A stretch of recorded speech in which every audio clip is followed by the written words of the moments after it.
Hello, happy holidays! Welcome to a special edition of No Extra Words, One Person Search for Story. My name is Chris Baker-Durst. I'm your producer and editor, and we're going to get ready for a holiday season. Last year on Instagram, I did a holiday book of the day. I just mined my own holiday book collection, and every day I featured a book and talked a little bit about it and what it meant to me and how I came into possession of it.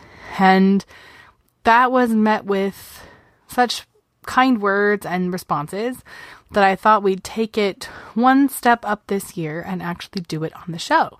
So we are going to do the 24 books of Advent. And don't be afraid, we're not going to do all 24 of them today. But I wanted to take 24 books from my personal holiday book collection, tell you what they are, and kind of walk you through my family's holidays and welcome you into the home a little bit through the guise of books. Because what I'm learning is pretty much everything I do in my life comes through the lens of books and stories. So this is going to be a little bit about the books, a little bit about tradition, and just some fun chatting about the upcoming season.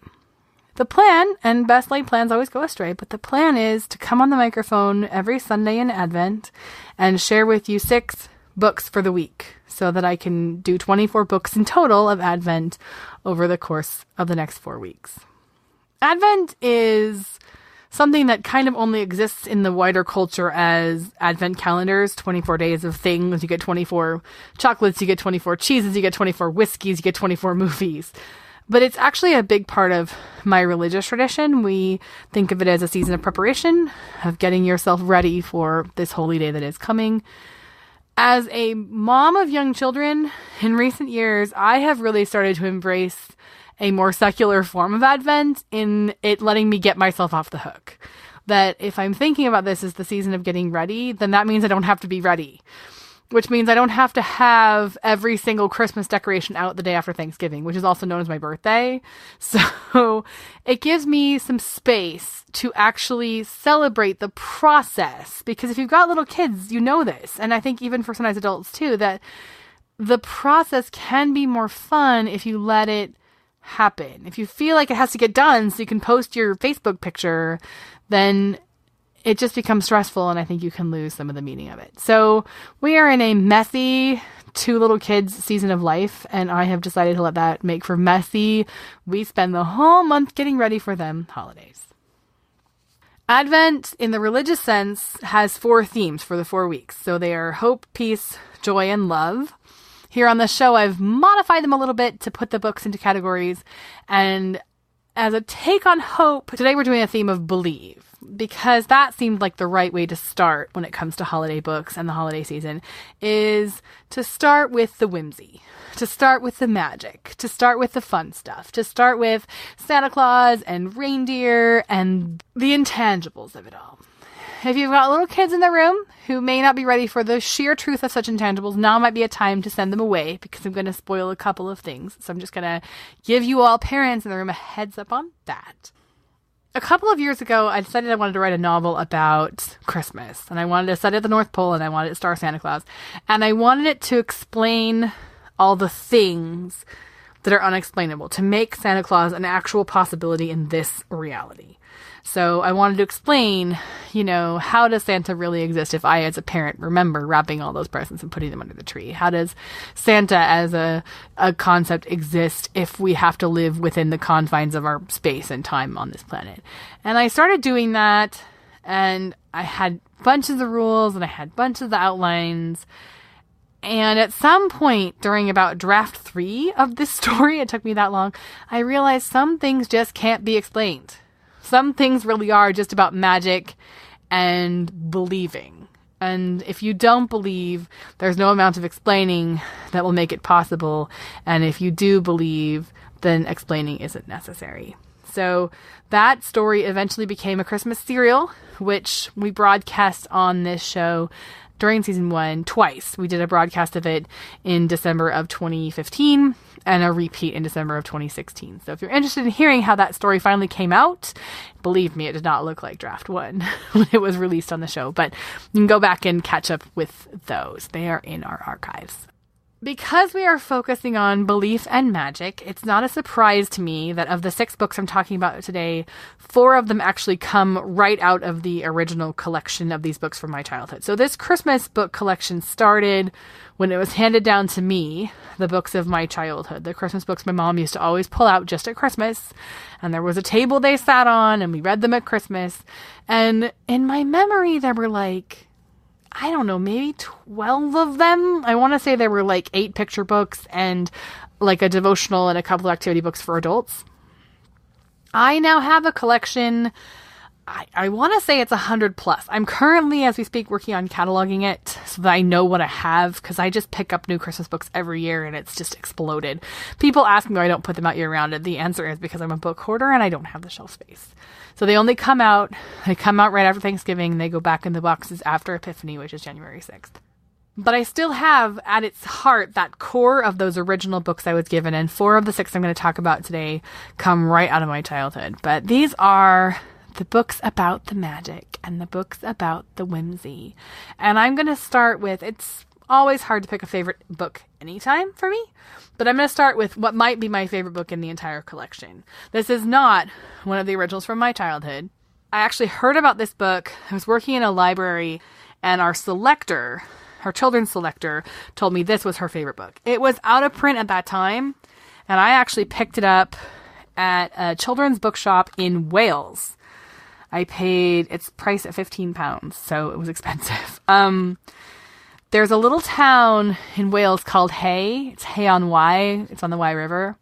And it is known as the City of Books. So this town, which is tiny, has, I think, something upwards of 50 bookshops in a tiny, tiny little town in Wales. And they have a book festival in May, and the big book people come up from London and travel there. They have one bookshop that is just like a cart, and then they have one that's in a castle.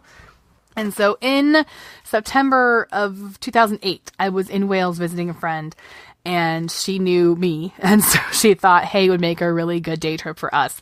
And we had just a delightful time wandering through bookshops, and I had just heard about this book the Christmas before, and I found a copy of it. It is actually back in print now. You can actually get it. This is the first edition, and it's called The Father Christmas Letters, and this is by J.R.R. Tolkien. So yes, that is the same Tolkien.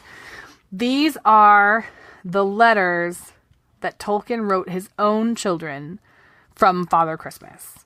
From 1920 through, I'm looking here because I have this book in front of me, 1925 through 1938-9. Every year he wrote his children a letter from Father Christmas. This is something I really want to start doing with my own kids, actually, inspired by this book. But he wrote and illustrated these letters, and his daughter saved them and eventually published them. And they are sheer delight. She published the text of the letters with some of his illustrations. And as they go on, he introduces characters. There's the North Polar Bear, and you get a whole backstory of what's going on at the North Pole. And then, of course, the Tolkien children are also growing up, so he addresses the things that are going on in their lives. It is just sheer delight, this book. And it ends with this most beautiful goodbye. I'll read the last paragraph.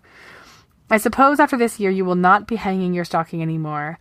I shall have to say goodbye, more or less. I mean, I shall not forget you. We always keep the names of our old friends and their letters, and later on we hope to come back when they are grown up and have houses of their own and children. Father Christmas. I love this book. I'm telling you, I paid £15 for it at a time in my life when I didn't have a lot of money, and it was 100% worth every single penny. And it's Tolkien. I mean, how could you possibly... There are elves, there are goblins. I think I'm intimidated to start this tradition with my own children because I can't write like Tolkien. But maybe it will inspire you.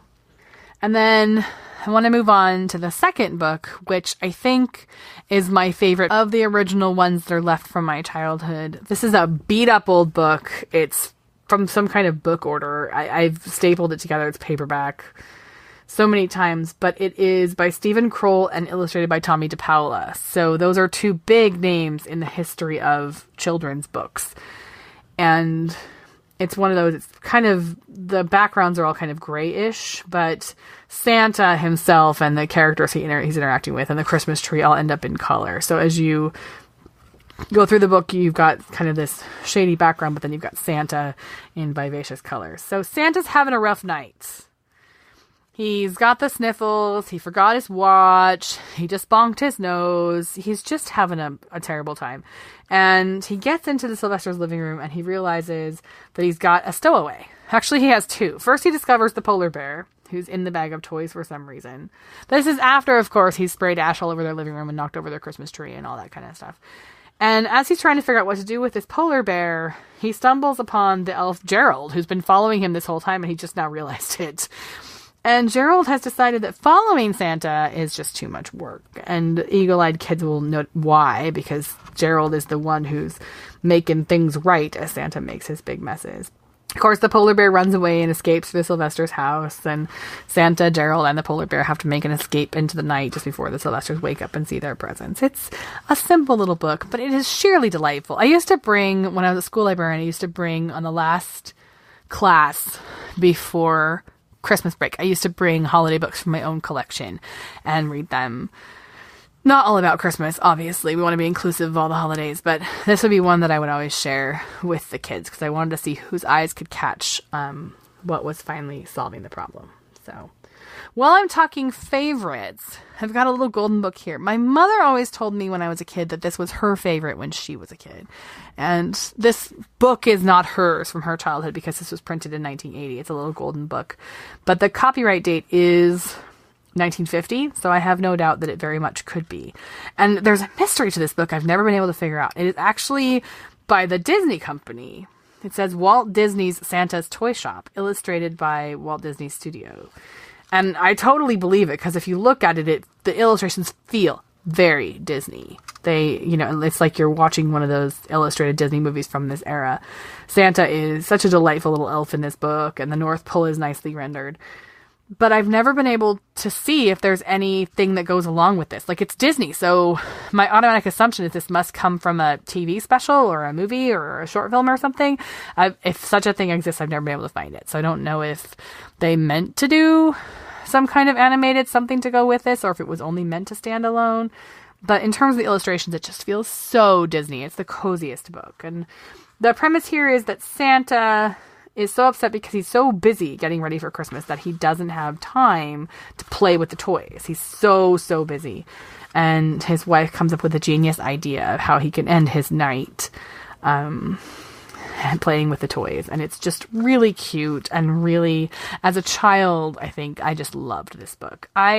Full disclosure, I really don't have a lot of memory of actually believing myself, which I find kind of surprising because I think I'm a pretty whimsical person and there's a part of me who would like to believe to this day. But when I was 3 years old, I was hospitalized at Christmas. I had a bacterial infection of my larynx and actually ended up in an oxygen tent and was pretty sick. And I was actually released Christmas morning. But I was in the hospital on Christmas Eve. And I do remember Santa skipped my room. Santa was at the hospital, and I think what had happened, I'm 3, so I'm fuzzy on the details, but I think what happened is I had a roommate who had moved out, and so somehow Santa got the message that there was nobody in that room, so he walked right past. And I remember being a little kid and knowing Santa's in the building, and then he walks past your room. And my dad chased him down the hall and told him I was there, and he came back and gave me a Pink Panther puzzle. I remember that to this day. And I do remember Santa being very real to me at that moment, but I don't really remember having belief after that point. I kind of came to this very early. And I have a 4-year-old, and I think we're going to be looking at the same thing coming up with him, which I don't want to force belief on anyone. If you're ready, you're ready. If you're not, you're not. So it doesn't bother me, but I think some kids are just more analytical and come to it sooner. That said, I loved the act of pretending. And looking back, I think they were pretending for me because I'm the youngest. So I think they thought they were pretending for my sake and didn't realize I was in on the joke, which I think is funny. But I can remember leaving milk and cookies for Santa with my sister and some of those things. And I loved that, even though it wasn't quote unquote real. it was very, very much a part of the act of being a child. And to me, this book is definitely a huge part of that. So that's Walt Disney's Santa's Toy Shop. The other two golden books I have here were TV specials. One is Frosty. So Frosty the Snowman. The books are actually based on the songs, not on the TV specials. The golden books actually come out of the songs. So this is the golden book Frosty, and it was copyright 1972, and it says about Frosty. Frosty the Snowman was born in 1950 as the subject of a phonograph record, and soon after appeared in many different forms. A motion picture about him has been shown frequently on television, and there are Frosty toys, shirts, and games. He has been in numerous Thanksgiving Day and Christmas parades. Unlike other snowmen, he is at home even in the warmest parts of the United States. So this is a golden book, and it goes through the story of the song. It's kind of wordy, considering. I mean, these are not straight retellings with just the words of the songs. Like, you will find books that are, but these are not them. It's funny to me how so many of the books of Christmas are all set in this very specific time. Like, they're all very Victorian in their feel. It's almost like when you come to Christmas, time stops. So you've got these little kids in these old school snowsuits, and they are in this little downtown with these cars, and there's actually a policeman directing traffic because there's not traffic lights. And this book came out in the 70s. This was already very, very retro at that time, but that is how so much of Christmas in the United States is portrayed, which I think is really interesting. So Frosty the Snowman, the little golden book, also a part of the original collection, as is Rudolph. And I just realized this today. I didn't know this. The Rudolph the Red-Nosed Reindeer Golden Book is actually illustrated by Richard Scarry, which I think is so cool, and I never would have known this. I've read this book so many times in my childhood. Never realized that. So the song, according to the little introduction here, the song was copyright 1949, and the illustrations are copyright, I'm reading Roman numerals here, 1976. So the book I have here was published in 79. So again, it's not just the words of the song, it's the story of Rudolph. One of the things I always liked about Rudolph is, more than I think any of the other Christmas stories, Rudolph, as somebody who, the whole point of this podcast is my search for story and the constant search for how story evolves and how story grows. Rudolph, more than any other book I ever read, gives a whole backstory and fleshes out the entire North Pole. Because pretty much all of our conceptions of Santa are built around a couple of things that are canon. So, 'Twas the Night Before Christmas, the visit from St. Nicholas is certainly central to that. And then there are a couple of other kind of songs and poems and things that cement that down. But we don't vary from that. We don't stray from that. And I love it when we make forward strides in expanding that. The movie The Santa Claus, to me, does that, because you get this broader view of the North Pole. But one of the things I've always loved about Rudolph is there's this whole giant reindeer party happening. It's so funny as a kid, the way your mind works. I always thought to my head, like, why are there only 8 reindeer? I mean, why is it that the same reindeer go year after year after year after year? Okay, I get it. Santa's immortal. That makes sense. Reindeer? Really? Like, you would think they would rotate that team out. So I always thought that the team, Dasher and Dancer and Prancer and Vixen, that crowd was the team from that one year that the poem was written. And there must be other teams for other years, because that's how Rudolph gets chosen. And I realized not long ago that I'm the only one who thinks this way. Maybe not the only one, but people, when I say things like this, make me feel crazy. But this is what this is there's a whole bunch of reindeer, and they all live together in Santa's, land. And he has reindeer choosing day, and they have auditions. Now, of course, to be fair, the ones he picks are Dasher, Dancer, Prancer, etc. So he doesn't vary from canon, because I think that would make everyone who's not me really mad. But in the end, you know how the story goes. He's got his team chosen, and then they're loaded up on Christmas Eve, and he can't see hardly anything, and he sees this beautiful red glow, and he's like, oh my gosh, I have to take this reindeer with me. So you know how Rudolph is. Rudolph is the ultimate nerd child who gets called on in the right time to be the cool kid. It's an ultimate Mean Girl scenario, really. So, the little golden book, Rudolph the Red-Nosed Reindeer. My last pick under the heading of believe came to me later in life. This was actually read to me by, I can't remember if it was a teacher or a Girl Scout leader, but I know I was older. I want to say I was in high school. Maybe I was in junior high school. I'm checking now to see the copyright date on this book because I don't actually know. 1985. So apparently I missed this book as a child completely because it came to me as an older teenager, I know. And this, of course, is The Polar Express. Now, if you don't know The Polar Express, this is a wonderful story. It's great if you have a kiddo at Christmas who likes trains. Wonderful story of a train arriving and taking this boy on a journey to the North Pole and seeing Santa and his sleigh and the reindeer and having the whole experience and with his other group of children. And it's just, if you don't know Chris van Allsburg, this is the guy who did the picture book Jumanji, which you should read because if you've only seen the movie, you're missing out. But he has done so many excellent children's books. This one is a Caldecott winner and just a magnificent book. And of course, at the end, there's a memento that he gets to keep in the real world for having been on this train. It's just a beautiful, he's got this immersive illustrative style that bring you into the story. It's such a cool book. And I have two Chris van Allsburg connections. The first is kind of a minor one. My mom developed this tradition when we were kids of giving us books on New Year's Day. She thought books really got lost at Christmas. You know, we were a bookish family, so that may or may not have been true, but she felt like in the chaos of Christmas, a book which is a quieter present didn't get the appreciation that it deserved. So she started, and I want to say I was maybe 8 or so when she launched this tradition, she started giving us books on New Year's Day. So you'd wake up New Year's morning, and depending on the year, you'd have a book or a couple of books or a series of books at the foot of your bed New Year's morning. And I give my kids books on New Year's Day. And when my nephew was small, my sister and her husband tweaked the tradition. So not only was it a book, it was a Chris van Allsburg book to build the whole collection. And they started with the Polar Express. My big connection to Chris van Allsburg actually comes through my mother-in-law, who is the reference librarian at the public library in East Grand Rapids, Michigan. And that's where Chris van Allsburg is from.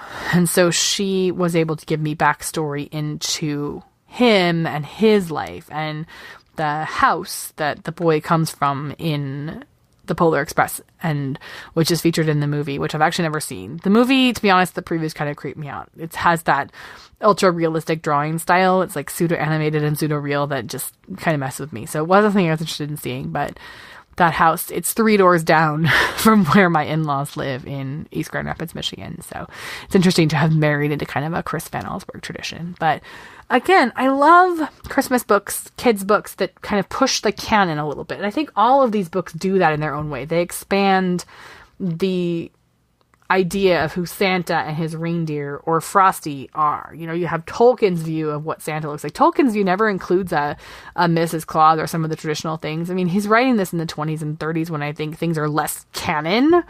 He's Tolkien, so he's conceptualizing this world the way Tolkien does. And then you've got Frosty in his own universe, and Rudolph, who kind of takes the reindeer to a new level, and the books about Santa do that. And this is the idea of traveling to the North Pole by train and getting to go behind the scenes and seeing how they're preparing for Christmas. It's just, it's a lovely, lovely book, especially if you have a train lover in your life, which conveniently I do. So those are my first 6 books. We're going to get to 24, but I've now been talking for 25 minutes, so I'm going to move on and let you all get on with your holiday prep. Next week, we're going to take on the next theme of Advent, which is peace. And in case you are thinking this is going to be all children's books, it's not. My collection runs the gamut from board books on up to an 1898 copy of A Christmas Carol. Kind of goes all over the place. So especially next week, and then once more as we get a little closer to Christmas, we will deviate off the beaten path and venture into the world of adult books as well. Although you all know how I feel about picture books, and you should read them to yourselves as well as to your children and other people's children and random strangers that you meet on the street. I hope that your holiday prep is going well and that this didn't add any stress to your life, but maybe brought a smile to your face. And I will only say that if things get harried, as we know they will in the coming weeks, maybe taking a moment to think of the whimsy and taking a moment to just believe in magic, even if it's just for 30 seconds, might help the days go by. I will see you all next week with another Advent book special. I hope you're having a great day out there, finding yourselves some stories.